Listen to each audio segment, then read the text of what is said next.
Viewers, Tisca classes के इस digital platform पर आपका बहुत बहुत स्वागत है। जैसा कि आप अपनी स्क्रीन पर देख पा रहे होंगे, आज मैं आपके सामने लेकर उपस्थित हूँ आगामी मंथ में मार्च में जो पटवारी के एग्ज़ाम होना है या उसके साथ ग्रुप 2 के जो और सब ग्रुप 4 के जो एग्ज़ाम होने हैं, साथ में उसमें जो सामान्य प्रबंधन जनरल मैनेजमेंट का जो टॉपिक दिया गया है, पहली बार इसमें पटवारी में जोड़ा गया है टॉपिक। इसके व्यापम के द्वारा, पीवी के द्वारा विगत वर्षों में जो सामान्य प्रबंधन में जो क्वेश्चन पूछे गए, ऐसे क्वेश्चनों के संग्रह को आज मैं डिस्कस करने वाला हूं, जो कि आपके आगामी आने वाले एग्जामों के लिए बहुत ज़्यादा महत्वपूर्ण होंगे।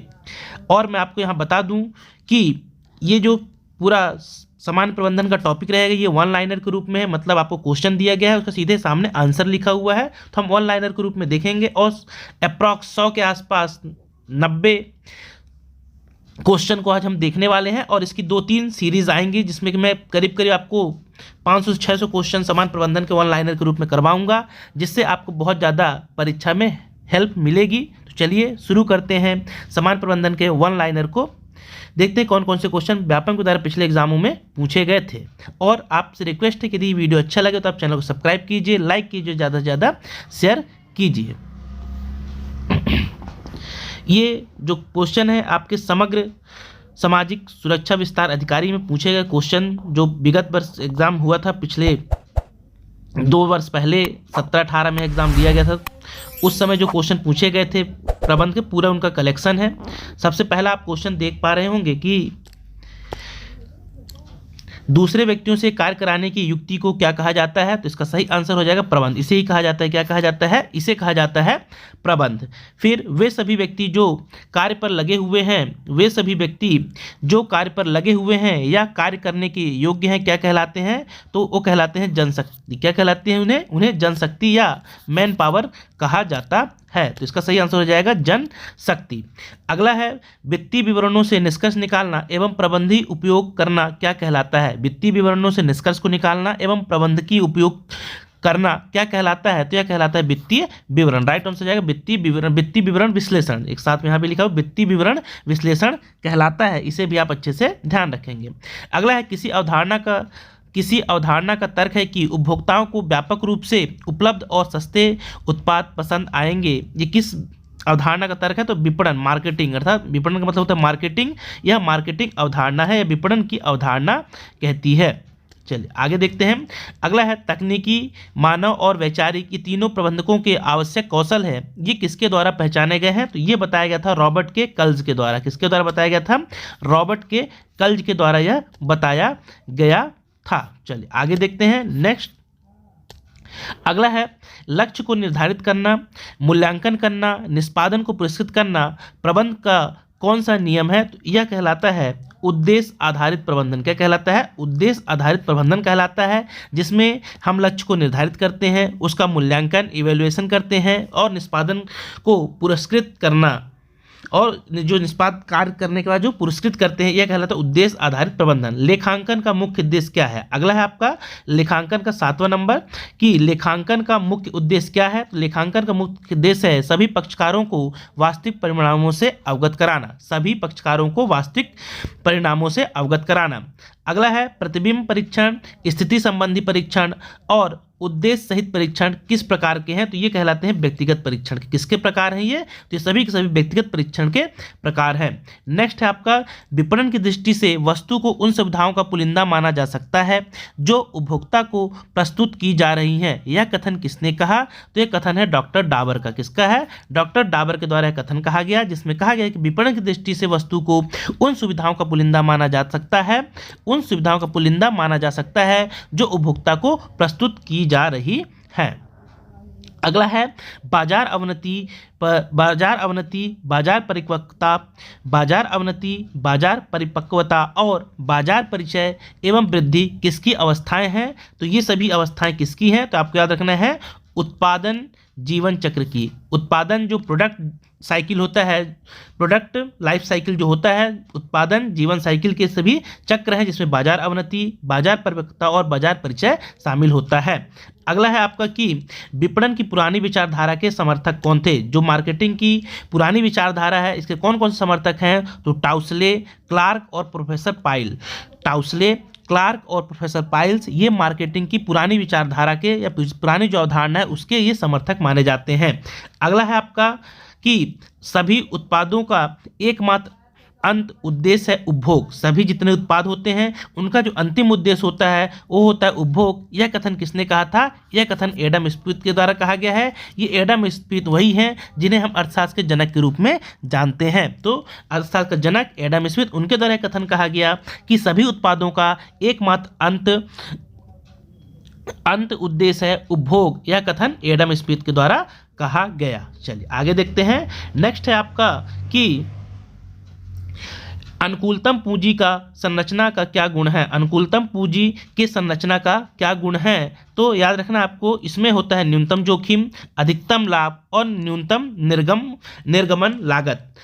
अनुकूलतम पूंजी की संरचना के गुण कौन कौन से होते हैं? तो न्यूनतम जोखिम होना चाहिए, अधिकतम मैक्सिमम प्रॉफिट होना चाहिए और न्यूनतम निर्गमन लागत होनी चाहिए। अगला है आपका नेक्स्ट कि वित्तीय विश्लेषण का उद्देश्य क्या है? यदि आपसे पूछा जाए वित्तीय विश्लेषण का उद्देश्य क्या है तो इसमें आता है लाभदायकता, शोधन क्षमता, प्रबंधकीय निर्णय का मूल्यांकन। ये सभी की सभी चीज़ें किसमें आती हैं? ये सभी की सभी चीज़ें आती हैं वित्तीय विश्लेषण के उद्देश्यों में।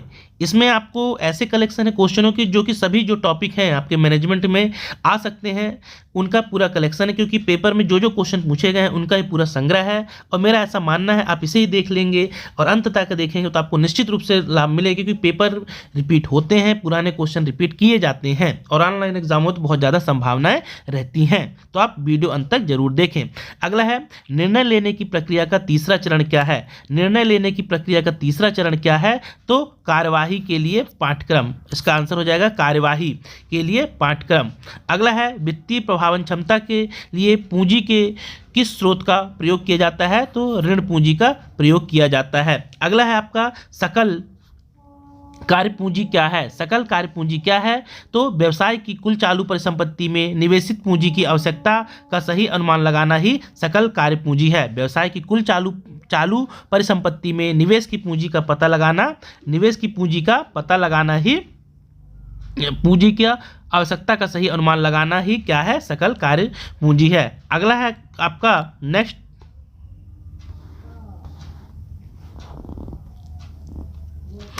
अगला है आपका कि नियोजन प्रबंध का प्रथम कार्य है तो अंतिम कार्य कौन सा है? नियोजन प्रबंध का प्रथम कार्य है तो अंतिम कार्य कौन सा है? तो अंतिम कार्य कहलाता है नियंत्रण। क्या कहलाता है? नियंत्रण कहलाता है।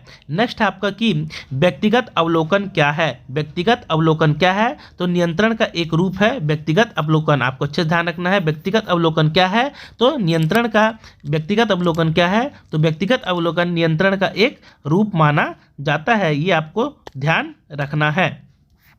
चलिए आगे बढ़ते हैं। अगला है आपका कि मानसिक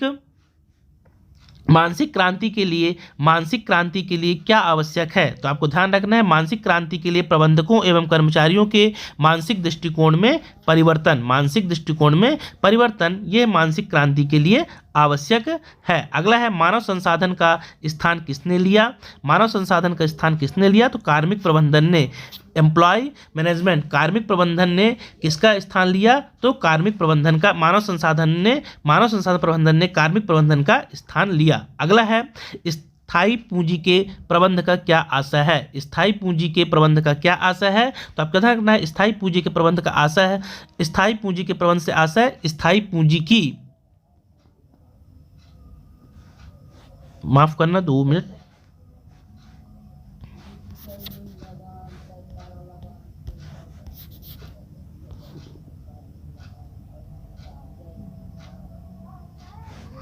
तो इसका शायद मिसप्रिंट है थोड़ा सा। स्थायी पूंजी के प्रबंध से क्या आशय है? तो स्थायी पूंजी के प्रबंध से आशय है स्थायी पूंजी की। अगला है इन्वेंट्री प्रबंध मुख्य रूप से क्या दर्शाता है? इन्वेंट्री प्रबंध मुख्य रूप से क्या दर्शाता है? तो इन्वेंट्री प्रबंध स्टॉक किए गए माल के आकार व प्रतिशत की विशिष्टता को बताता है। अगला है आपका कि भारत में लेखा मानक एक किस विषय में व्याख्याता करता है? जो मानक एन होता है भारत में लेखा अकाउंटेंट मानक 1 किस विषय में बताता है? तो लेखांकन नीतियों का प्रकटीकरण। ये क्या बताता है, लेखांकन नीतियों का प्रकटीकरण बताता है। अगला है आपका कि स्पष्टतः कार्य के लिए अयोग्य आवेदकों की चटनी नहीं हो गया, छटनी होगा, मिसप्रिंट हो गया, ये आप छटनी है, ये यहाँ पे ये छा होगा, छटनी होगा, ये छटनी किस साक्षात्कार के माध्यम से की जाती है, तो इसमें की जाती है प्रारंभिक साक्षात्कार के माध्यम से। चयन प्रक्रिया का अंतिम चरण क्या होता है, यह होता है प्रत्यादेश। अगला है सर्वप्रथम किसने प्रबंध और प्रशासन में अंतर स्पष्ट किया, ओलिवर सेल्डन। इसे अच्छे से ध्यान रखिए, इंपॉर्टेंट है ये वाला पॉइंट कि सर्वप्रथम किसने प्रबंध और प्रशासन में अंतर स्पष्ट किया था, उनका नाम है ओलिवर सेल्डन। अगला है आपका एक उपक्रम के मानवीय तत्वों को विकसित व एक उपक्रम के मानवीय तत्वों को विकसित व प्रतिबंधित करने की प्रक्रिया क्या कहलाती है, तो यह प्रक्रिया कहलाती है मानव संसाधन प्रबंधन। अगला है मानव संसाधन प्रबंधन नीतियों, प्रक्रियाओं व कार्यवाहियों का एक विशिष्ट क्षेत्र है जिसके अंतर्गत एक कार्य संगठन में व्यक्तियों का प्रबंध शामिल होता है। यह किसका कथन था, तो कैश सूसन। किसने किया था, यह कथन था कैश सूसन का कथन था। चलिए आगे बढ़ते हैं। नेक्स्ट है आपका तिथि विशेष पर व्यवसाय की संपत्तियों और दायित्वों का प्रदर्शन करना क्या कहलाता है, तो यह कहलाता है वित्तीय विवरण। क्या कहलाता है, यह कहलाता है वित्तीय विवरण। पूंजी व लाभांश भुगतान का पूर्वाधिकार रखने वाले क्या कहलाते हैं, तो अधिमान अंशधारी कहलाते हैं, जो पूंजी व लाभांश भुगतान का पूर्वाधिकार रखते हैं। नेक्स्ट है आपका जब प्रबंधक बाहर की दुनिया को संगठन की सूचना देता है तब वह क्या कहलाता है, वह कहलाता है प्रवक्ता। अगला है अभिप्रेरण कितने प्रकार के होते हैं, तो अभिप्रेरण 2 प्रकार के होते हैं, एक मौद्रिक और एक अमौद्रिक। अगला है किसी नियोक्ता द्वारा कर्मचारियों को बोनस देने से कौन सी अभिप्रेरणा का भाग है, तो यह मौद्रिक अभिप्रेरणा है। इससे हमें मौद्रिक अभिप्रेरणा मिलती है, मोटिवेशन मिलता है, फाइनेंशियल मोटिवेशन कहेंगे। अगला है दीर्घकालीन देनदारियों में क्या आता है, दीर्घकालीन देनदारियों में आपका बंध पत्र, डिबेंचर और आवधिक कर्ज आते हैं। अगला है दोहरी लेखा प्रणाली किस प्रकार की लेखांकन की पद्धति है, तो यह एक वैज्ञानिक पद्धति है। अगला है आपका जॉन और स्टोरी ने मानव संसाधन प्रबंधन को कितने भागों में वर्गीकृत किया है, तो याद रखिएगा जॉन एवं स्टोरी ने मानव संसाधन प्रबंधन को 4 भागों में डिवाइड किया है। संघर्ष, अगला है आपका कि संघर्ष प्रक्रिया में संघर्ष कब दृष्टिगोचर होता है, तो यह व्यवहार में दृष्टिगोचर होता है। कब दृष्टिगोचर होता है, तो बिहेवियर में या व्यवहार में दृष्टिगोचर होता है। चलिए आगे बढ़ते हैं। अगला है शक्ति का एक ही केंद्र में स्थापित होना क्या कहलाता है, यह कहलाता है केंद्रीकरण, और शक्ति का अंतिम छोर तक पहुंचाना विकेंद्रीकरण होता है। अगला है ESOP का विस्तृत रूप क्या होता है, तो याद रखिएगा ESOP का विस्तृत रूप employ stock option plan ESOP का विस्तृत रूप होता है, अच्छे से ध्यान रखिएगा। अगला है प्रोत्साहन क्या व्यक्त करता है, तो प्रोत्साहन निष्पादन से संबंधित विशेष प्रतिपूर्ति के भुगतान को व्यक्त करने के लिए होता है प्रोत्साहन। अगला है पूंजीगत व्यय बजट का उद्देश्य क्या है, पूंजीगत व्यय बजट का उद्देश्य क्या है, तो प्रत्येक परियोजना पर प्रतिफल की अपेक्षित दर की उपेक्षा करना। अगला चेक क्या है, तो चेक एक प्रकार का विनिमय पत्र है, इंपॉर्टेंट है, ध्यान रखिएगा। चेक क्या है, तो चेक एक प्रकार का विनिमय पत्र होता है। आगे बढ़ते हैं। 44 नंबर का है आपका कि किसी प्रकृति विपणन निर्णयों को प्रभावित करने वाला कौन सा घटक है, वस्तु की प्रकृति विपणन निर्णयों को प्रभावित करने वाला घटक कौन सा है, इसे बोला जाता है बाह्य घटक। मैनेजमेंट इन इंडस्ट्रियल वर्ल्ड नामक पुस्तक किसने लिखी, इंपॉर्टेंट ध्यान रखिएगा, हार्बिन्सन ने। किसने लिखी, हार्बिन्सन के द्वारा लिखी गई मैनेजमेंट इन इंडस्ट्रियल वर्ल्ड नामक पुस्तक। अगला है प्रबंध यह जानने की कला है कि क्या करना है तथा उसके करने का सर्वोत्तम एवं सुलभ तरीका क्या है, यह किसने कहा था, FW टेलर ने।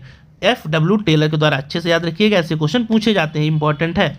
अगला मनोवैज्ञानिक परीक्षण किस प्रकार के कर्मचारियों का किया जाता है, मनोवैज्ञानिक परीक्षण किस प्रकार के कर्मचारियों का किया जाता है, तो जिन्हें एक ही प्रकार के कार्य बार बार करने पड़ता है, जिन्हें एक ही प्रकार का कार्य बार बार करना पड़ता है, उनका मनोवैज्ञानिक परीक्षण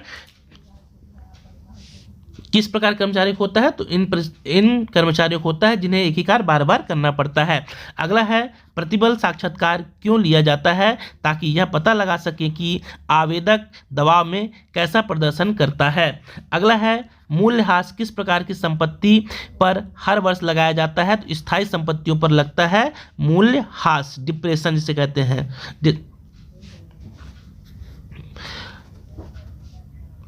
अगला है जब आय व्यय से अधिक हो तब क्या होता है? तो व्यवसाय में लाभ होता है। अगला है आपका कि जब आय व्यय से अधिक हो, जब आय व्यय से अधिक हो इसे कहते हैं व्यवसाय में लाभ या प्रॉफिट कहलाता है। न्यूनतम मजदूरी अधिनियम किस वर्ष प्रतिपादित किया गया था? इंपॉर्टेंट, तो 1947 में। लेखांकन पुस्तपालन की कौन सी प्रक्रिया है? लेखांकन पुस्तपालन की कौन सी क्रिया है? तो उत्तरवर्ती क्रिया है। खाता बही क्या है? अगला है आपका कि खाता बही क्या है? तो आपको ध्यान रखना, खाता बही खातों का एक समूह है। खाता बही क्या है? तो खाता बही खातों का एक समूह है। चलिए आगे बढ़ते हैं 54 नंबर कि जब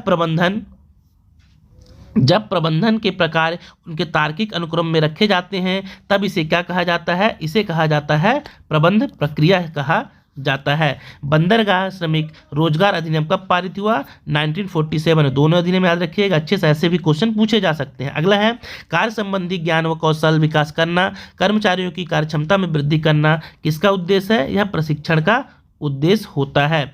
अगला है अंतर्राष्ट्रीय व्यापार में डंपिंग का अर्थ क्या है? तो अंतर्राष्ट्रीय व्यापार में डंपिंग का अर्थ है, अच्छे से ध्यान रखिएगा, कि वास्तविक उत्पादन लागत से कम दाम पर माल का निर्यात करना, यह कहलाती है डंपिंग। जिसमें क्या होता है डंपिंग में कि वास्तविक उत्पादन लागत से कम दाम पर माल का निर्यात कर दिया जाता है।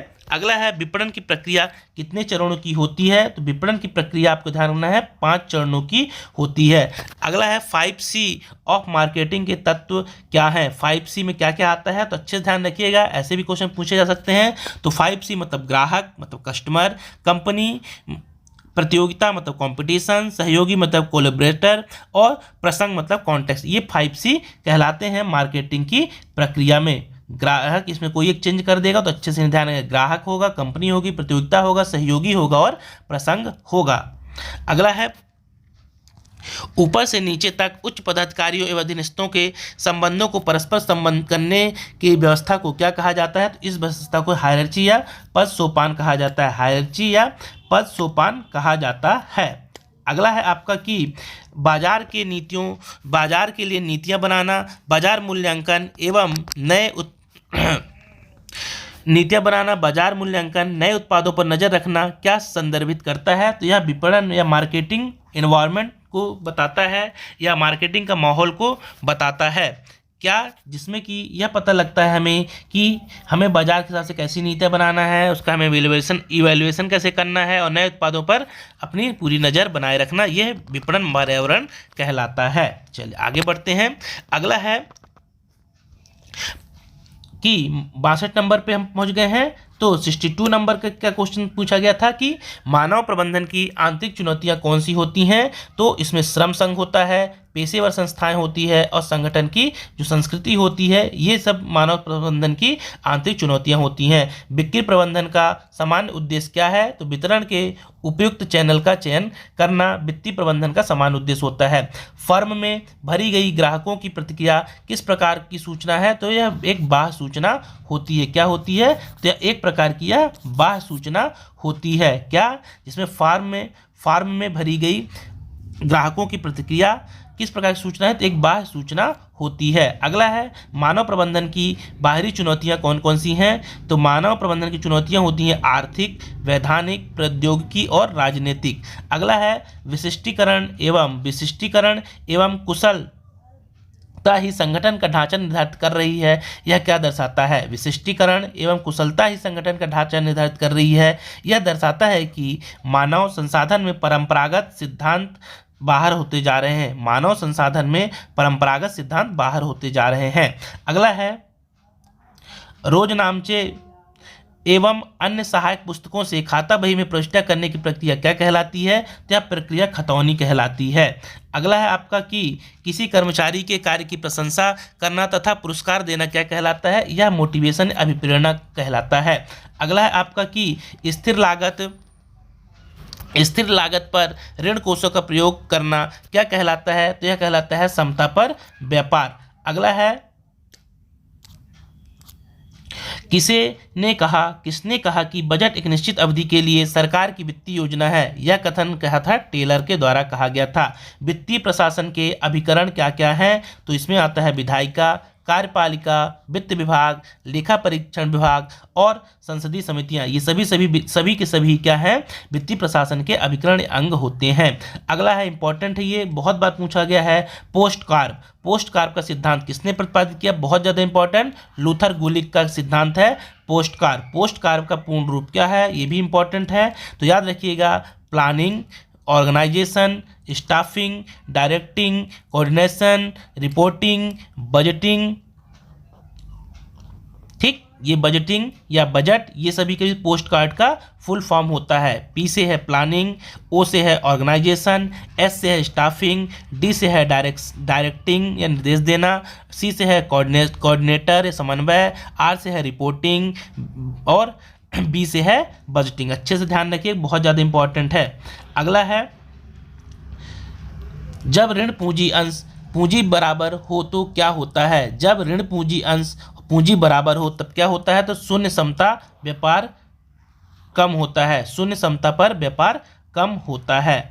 अगला है विचारधारा, 76 नंबर पे हम पहुंच गए हैं। तो ये क्या है 76 पे? विचारधारा का मस्तिष्क जटिल व प्रत्यक्ष दर्पण है। यह एक ऐसा प्रयोग है जिससे मानसिक विचार शब्दों के रूप में ढालकर सम्मुख आते हैं। यह कथन किसने कहा था? जॉर्ज हाउस्टन के द्वारा यह कथन कहा गया था। अगला है आपका 77, जो संस्थाएं विभिन्न ग्राहकों में अंतर नहीं करती हैं और अपना एक विपणन कार्यक्रम अपनाती हैं, विपणन मूल नीति का यह कौन सा प्रकार होता है? तो याद रखिएगा विपणन मूल नीति का यह भेदभावहीन विपणन नीति होती है। कैसा होती है? तो भेदभावहीन विपणन नीति होती है। अगला है प्रबलीकरण का सिद्धांत किस पर आधारित होता है? तो अधिगम सिद्धांत और स्कीनर सिद्धांत पर यह आधारित होता है। अगला है आपका किस स्तर पर प्रबंधक प्रभागी उद्देश्यों के लिए चिंतित होते हैं? तो यह मध्य स्तर पर। अगला है वे निर्माता जो